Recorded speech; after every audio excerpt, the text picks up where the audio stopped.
I was often asked as a therapist, how do you love people who may not seem all that lovable, or may not even think of themselves as being that lovable?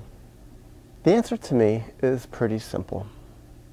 It is really getting to know who they were as a child, getting in touch with their childhood experiences, listening to their story of what they went through when they were children. And what I've found is if you can get deep enough into a person to hear who they were as a child, what they went through as a child, what they suffered as a child,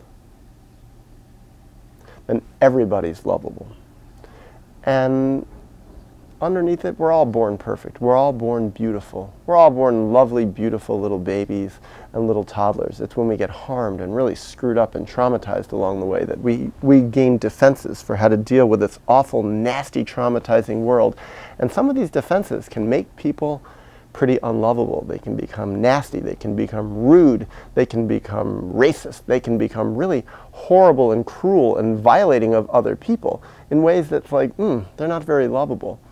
But underneath it, when there's still that needy, hurt, deserving, crying, lovely, wounded child, that's where the lovableness comes in.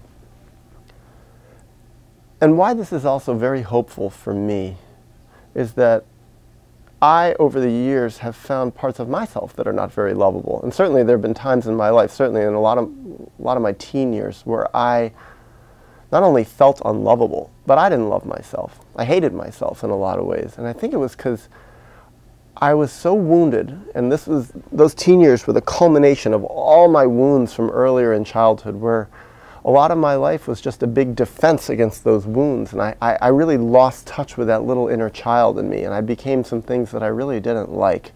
And I did things that I really didn't like. I harmed people. And I really didn't love myself. And it took me into my early 20s to start to make sense of, oh my God, underneath all that shit was a beautiful little kid who actually is still there and always was there, but was just so harmed.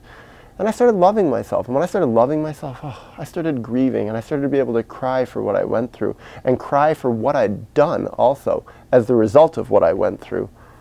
And then I really started loving myself again, because as a little kid, I really did love myself very, very, very much.